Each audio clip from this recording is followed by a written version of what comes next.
ഉപ്പാനെ വില വെക്കാത്ത കാലം ഉണ്ട്. യഥാർത്ഥത്തിൽ ഖുർആനിലും ഹദീസിലും ഉമ്മാനെ കുറിച്ച് കൂടുതൽ പറഞ്ഞത് ഉപ്പാനെ സ്നേഹിക്കണ്ട എന്നതുകൊണ്ടല്ല. പിന്നെ ഉപ്പ അധ്വാനിക്കുന്ന അധ്വാനങ്ങൾ നമ്മൾ കാണുന്നുണ്ടല്ലോ. രാവിലെ പാവം പോകുന്നു, രാത്രി വരുന്നു.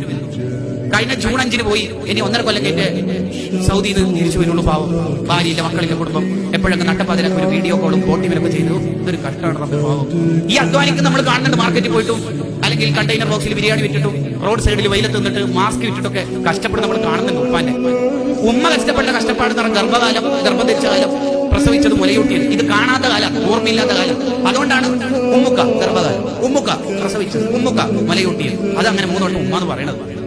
അല്ലാതെ ഉമ്മാനെ മാത്രം സ്നേഹിച്ചിട്ട് ഉപ്പാനെ സ്നേഹിക്കണ്ട എന്നുകൊണ്ടല്ല. ഉമ്മ അധ്വാനിച്ചത് നീ പലപ്പോഴും കാണാത്തോണ്ടാണ് ഹദീസിൽ കൂടുതൽ ഉമ്മനെ ഉപ്പയെ പറയുന്നതിനേക്കാൾ പറഞ്ഞത് എന്ന് തഫ്സീർ ഷെറാവിയിൽ കാണാം. പലപ്പോഴും ഉമ്മനോട് വിഷയങ്ങളൊക്കെ ഷെയർ ചെയ്യും. ഉപ്പിങ്ങനെ ആഗ്രഹിക്കും ഒരു വട്ടെങ്കിലും അവൻ എന്നോട് പറഞ്ഞൂടെ. പെണ്ണിനെ കണ്ട വിവരം ഉപ്പനോട് പറയൂല.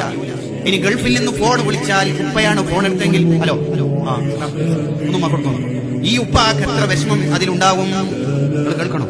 ഒരു മഹാൻ ഒരു കുട്ടിനെ ഇങ്ങനെ പോകുന്ന സമയത്ത് ഒരു ഓവ് ചാലത്തി, ഈ മഹാൻ ആരോഗ്യമുള്ളതുകൊണ്ട് ഒന്ന് ജമ്പ് ചെയ്താൽ അപ്പുറത്തേക്ക് എത്തും. ഉപ്പ പ്രായമുള്ളതുകൊണ്ട് അപ്പുറത്തേക്ക് എത്തൂല. അതിന് ഈ മഹാൻ എന്താ ചെയ്യുന്നത്?